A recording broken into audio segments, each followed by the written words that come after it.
अब देखिए यहाँ पर बोर्ड एग्जाम में जो क्लास 12th में इलेक्ट्रिक करंट चैप्टर के जो न्यूमेरिकल्स आते हैं, तो आज हम उसकी पूरी यहाँ पर सीरीज को पढ़ते हैं। ठीक है, देखिए जिसमें मेरा पहला क्वेश्चन है, इससे पहले क्वेश्चन हमसे बोला गया है किरचॉफ का फर्स्ट लॉ जंक्शन लॉ, उस पर बेस्ड यहाँ पर पहला क्वेश्चन आपको दिख रहा है बोर्ड पर।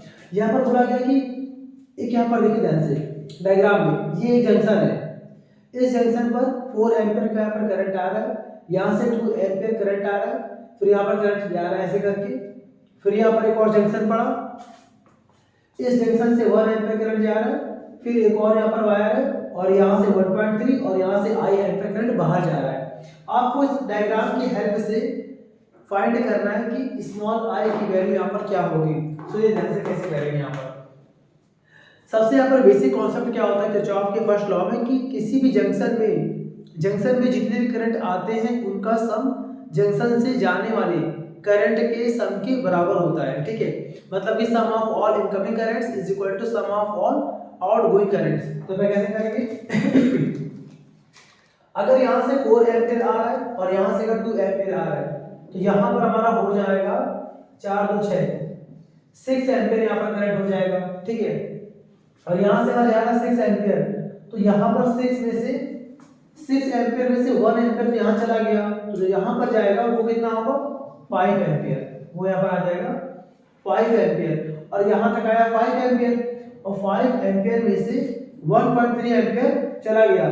तो यहाँ पर अगर बात करें लास्ट की फेज की बात करते हैं यहाँ पर, तो ये 5 जो है वो इनकमिंग है, तो इसकी वैल्यू यहाँ पर क्या होगी 1.3 एम्पीयर प्लस I एम्पीयर के बराबर होगी। ठीक है, यहाँ पर दिखा देंगे 1.3 प्लस I, सॉल्व कर लेंगे तो आ जाएगा 5 minus 1.3 is equal to I, और यहाँ पर लेस कर लेंगे हम लोग तो आ जाएगा 3.7 एम्पीयर, ये हमारा आंसर आ जाएगा। ठीक है ना, तो इसे आप कॉपी करिए। अब देखते हैं यहाँ पर दूसरा क्वेश्चन।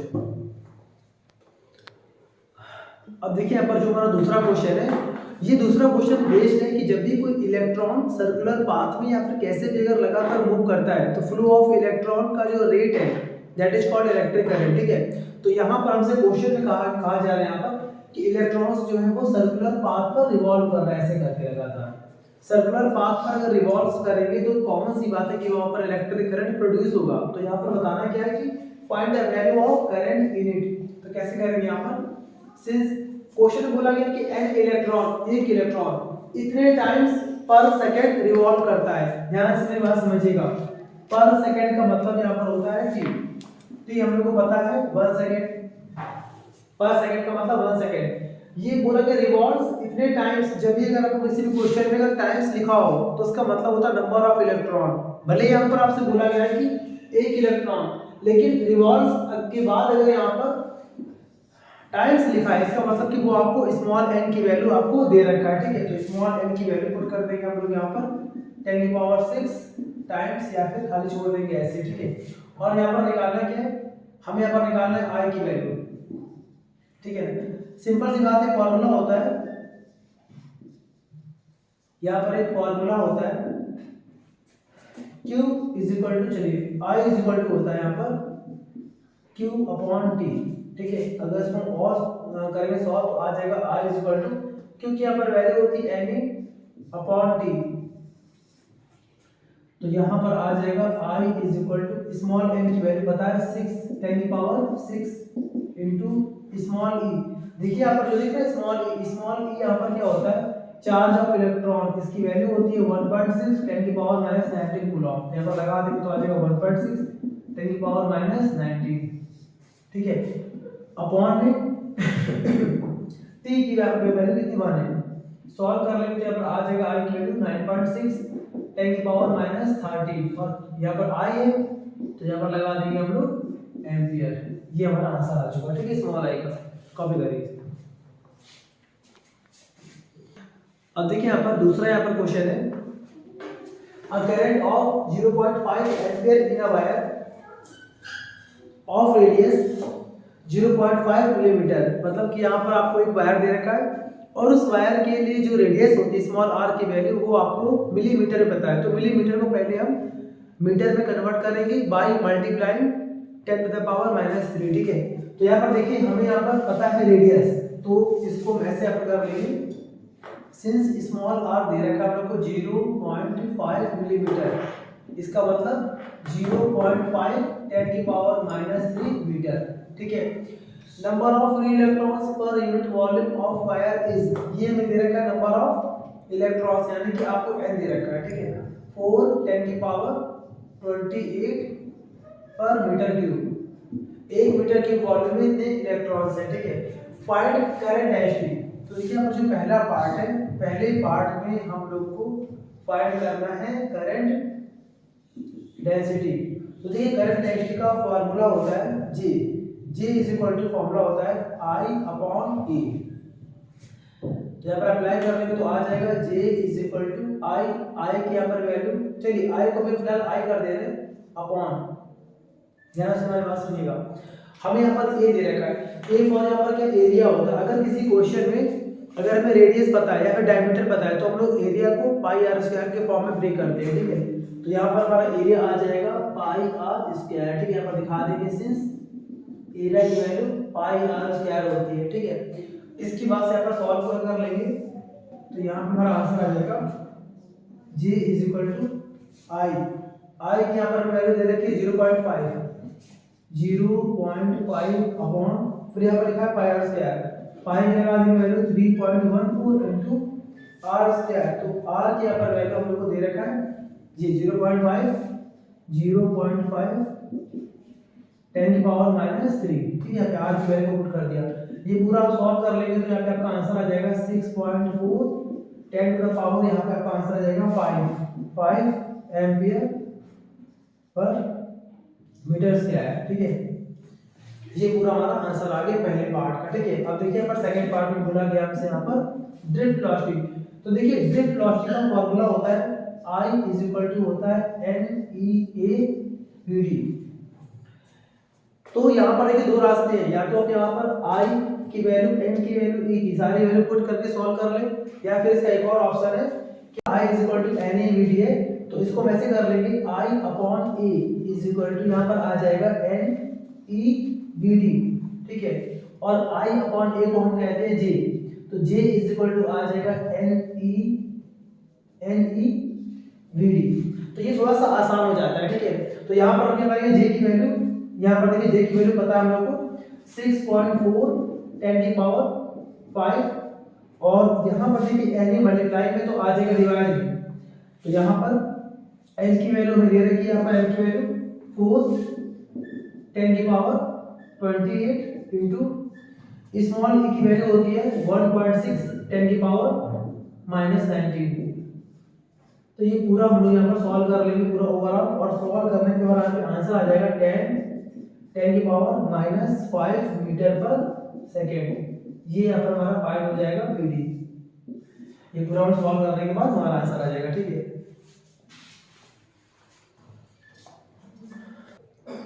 अब देखिए जो यहाँ पर बोर्ड पे आपको क्वेश्चन दिख रहा है, ये थोड़ा सा अच्छा और इम्पोर्टेंट क्वेश्चन है बोर्ड एग्जाम के लिए। इसमें स्ट्रेच किया जाता है किसी वायर को n टाइम्स 3 टाइम्स ऐसे करके 4 टाइम्स। तो आमतौर पे इस क्वेश्चन में आपको n टाइम्स दे रखा है, लेकिन ये क्वेश्चन 4-5 टाइम्स करके भी आ सकता है, ठीक है। कैसे यहाँ पर करना है, अच्छा एक और बात आपको पहले बता रहे हैं, किसी भी वायर को अगर आप स्ट्रेच करते हैं तो स्ट्रेच करने के बाद हालांकि उसकी लेंथ बढ़ जाती है, लेकिन जो उसका क्रॉस सेक्शनल एरिया होता है वो पहले से कम हो जाता है, ठीक है ना। तो ऐसा करने पर क्या होता है कि उसका वॉल्यूम कांस्टेंट रहता है। इस लॉजिक को लेकर हमें सॉल्व करना है, मतलब कि अगर हम किसी वायर को स्ट्रेच करेंगे तो उसका वॉल्यूम क्या होगा, कांस्टेंट होगा, ठीक है। हमसे यहाँ पर क्वेश्चन बोला गया the resistance of a wire is R ओम, मतलब कि शुरुआत में हमारे पास एक वायर है, ठीक है, और इस वायर के लिए जो रेजिस्टेंस है R1 की यहाँ पर वैल्यू कितनी है, R ओम है, ठीक है। ये हमारा मान लीजिए पहले था केस फर्स्ट। बाद में क्या हुआ, बाद में इस वाले वायर को हमने स्ट्रेच कर दिया, स्ट्रेच का मतलब n टाइम्स, ठीक है। पहले इसकी लेंथ हमने मान ली L है, कितनी है, L है। बाद में जो इसकी लेंथ है ना L2, वो हमने मान लिया N into L, मतलब पहले इसकी लेंथ L थी और अब यहाँ पर कितनी NL है, ठीक है। और इस केस में जो इसका रेजिस्टेंस होगा वो यहाँ पर आपको फाइंड करना है कि अब अगर हम तार की लेंथ को n टाइम्स, मतलब पहले L था, लेंथ इसकी L थी अब कितनी हो गई L इंटू एन, मतलब n टाइम्स हो गई लेंथ। तो अब इस केस में इस वायर का रेजिस्टेंस कितना होगा आपको बताना है, ठीक है। सबसे पहला लॉजिक क्या होता है, ऐसे करेंगे यहाँ पर सिंस इनिशियल वॉल्यूम, ध्यान से यहाँ पर सुनिएगा, initial volume is equal to यहाँ पर हो जाएगा फाइनल वॉल्यूम। तार को अगर आप स्ट्रेच करते हैं तो शुरुआत का वॉल्यूम और बाद वाला वॉल्यूम दोनों बराबर होगा। अच्छा, वॉल्यूम क्या होता है, एरिया इनटू लेंथ। तो हमने ऐसे कर दिया पर A1 into L1 is equal to A2 into L2, ठीक है। तो सॉल्व कर लेंगे तो यहाँ पे आ जाएगा हमारा A1 upon A2 is equal to, और L1 को ट्रांसपोज करेंगे तो L1 आ जाएगा नीचे, तो यहाँ पर आ जाएगा L2 अपॉन L1, ठीक है। यही पर आपको पूरा ध्यान देना है, ये पूरा हमारा स्टार पॉइंट है, बहुत ध्यान से आपको समझना है। अब यहाँ पर L2 की यहाँ पर वैल्यू कितनी है, NL है, तो यहाँ लगा दी N इंटू L अपॉन नीचे लिखा है L1, और L1 की वैल्यू आपको दे रखी है L, कैंसिल आउट तो यहाँ कितना आ गया N अपॉन 1। इस लॉजिक को आपको यहाँ पर ध्यान रखना है, इस लॉजिक को यहाँ पर ध्यान यहाँ पर क्या रखना है कि A1 अपॉन A2 की वैल्यू N अपॉन 1 है, और L2 अपॉन L1 की वैल्यू भी N अपॉन 1 है, ठीक है। अब आ जाए क्वेश्चन में, चलिए एक फॉर्मूला होता है since R is equal to rho L upon E, ये फॉर्मूला होता है, ठीक है ना। This is the relation between specific resistance and resistance, ठीक है। तो इसको अगर हम लगाएंगे पहले केस के लिए, तो यहाँ पर क्या लग जाएगा R1, यहाँ पर लग जाएगा L1, यहाँ लग जाएगा E1, और रो में 1 2 नहीं आएगा, क्योंकि यहाँ पर रो क्या है, रो एक ना मटेरियल प्रॉपर्टी है, ये कांस्टेंट रहता है, ठीक है। तो ये लगा दिया हमने केस फर्स्ट के लिए, एंड और केस सेकंड की लगा दिया हमने यहाँ पर R2 is equal to rho L2 upon A2, ये हमने एज्यूम कर लिया सेकंड। तो मतलब कि इस फार्मूले को हमने केस फर्स्ट और केस सेकंड के लिए अप्लाई कर दिया। अब यहाँ पर डिवाइड कर देंगे on dividing equation first by second, ठीक है। या फिर आप यहाँ पर कर दीजिए सेकंड बाय फर्स्ट। बात देखिए कैसे हम डिवाइड करेंगे, यहाँ पर आ जाएगा R1 अपॉन R2, LHS को LHS से, और यहाँ पर देखिए फर्स्ट ऊपर है ना, तो मैं पहले फर्स्ट वाले को कॉपी कर रहा हूँ, रो L1 अपॉन E1, फिर डिवाइड किया गया है दूसरे वाले से, दूसरा वाला पार्ट रो L2 अपॉन A2, ठीक है। तो यहाँ पर आ जाएगा R1 upon R2 is equal to, यहाँ आ जाएगा रो L1 अपॉन A1, मल्टीप्लाई करेंगे नंबर उल्टा हो जाएगा, तो यहाँ आ जाएगा A2 अपॉन रो L2, ठीक है। यहाँ पर लिखा हुआ है हमारे क्वेश्चन में R1 upon R2 is equal to, row से रो कैंसिल आउट। अब यहाँ पर देखिए रो से रो जब कैंसिल होगा तो L को एक तरफ लिख रहे हैं और एरिया को एक तरफ, तो L1 अपॉन L2 को हमने एक तरफ कर लिया ऐसे, L1 अपॉन L2, और A2 अपॉन A1 को हमने एक तरफ कर लिया यहाँ पर A2 अपॉन A1, ठीक है। अब सॉल्व करेंगे तो आ जाएगा R1 upon R2 is equal to, ठीक है, L1 अपॉन L2। तो L1 अपॉन देखिए ध्यान से यहाँ पर हमें यहाँ पर जो वैल्यू बताती है ना, वो L2 अपॉन L1 की वैल्यू है N अपॉन 1। तो अगर इसको उल्टा लिखेंगे L1 अपॉन L2, तो यहाँ पर क्या हो जाएगा 1 अपॉन N, मतलब यहाँ पर L1 ऊपर है और यहाँ पर L1 नीचे है, तो यानी कि L2 अपॉन L1 की वैल्यू जो N अपॉन 1 है उसका उल्टा यहाँ पर पुट करना पड़ेगा, यहाँ पे आ जाएगा 1 अपॉन N इंटू, फिर यहाँ पर लिखा है A2 अपॉन A1। तो यहाँ पर देखिए ध्यान से हमें जो यहाँ पर वैल्यू पता है उसमें लिखा हुआ है A1 अपॉन A2, तो अगर A1 अपॉन A2 की वैल्यू N अपॉन 1 है तो A2 अपॉन A1 की वैल्यू 1 अपॉन N होगी, तो यहाँ पर भी कितना आ गया 1 अपॉन N, ठीक है। अब यहाँ पर सॉल्व कर लेंगे तो यहाँ पे आ जाएगा। अब देखिए R1 की वैल्यू पता थी हम लोग को, शुरुआत में तार का रेजिस्टेंस है R, तो हमने यहाँ पर लगा दिया R, तो R upon R2 is equal to यहाँ पर आ गया 1 upon N square, cross multiply कर लेंगे तो हमारा निकल के आ जाएगा R2 is equal to N square R। ये हमारा आंसर आ चुका है, ठीक है ना। यानी कि जो बाद वाले का आंसर आएगा वो यहाँ पर कितना आएगा N स्क्वायर R, ठीक है। कॉपी से करिए जल्दी से।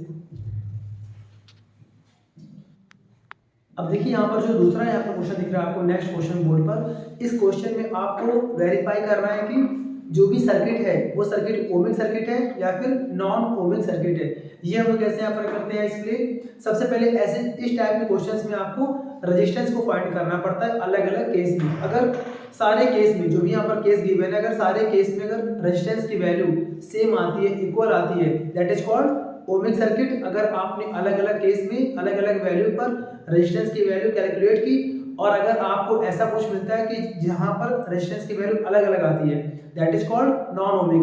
तो यहाँ पर देखिए मैं चेक करना है, दो यहाँ पर केस है, देखिए मैं ऐसे कर देता हूं यहाँ पर, ये देखिए यहाँ से पहला केस हमारा ये है और दूसरा केस हमारा यहाँ पर दे रखा है, ठीक है। हमसे यहाँ पर क्वेश्चन बोला गया है कि 2 मिली एम्पियर करंट फ्लो हो रहा है 50 वोल्ट पर और फिर 3 मिली एम्पियर करंट फ्लो हो रहा है 60 वोल्ट पर। तो बताना है यहाँ पर is flowing in a conductor explain by calculation.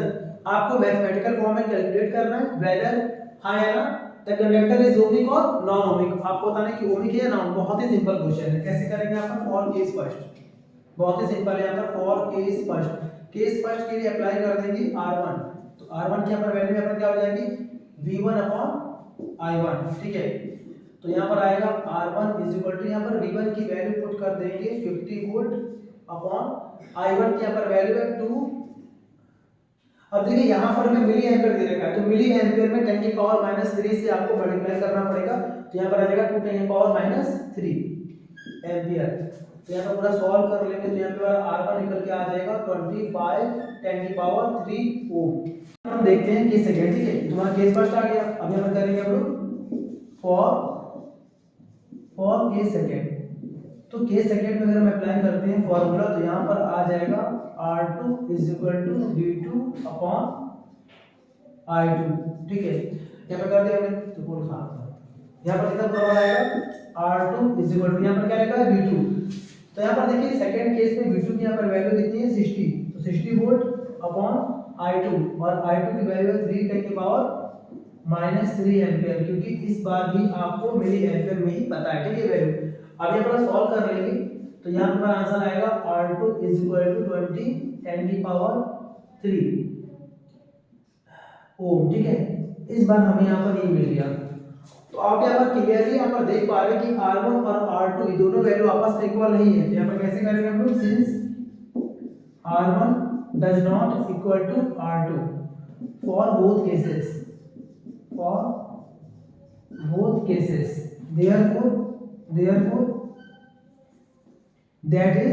therefore that is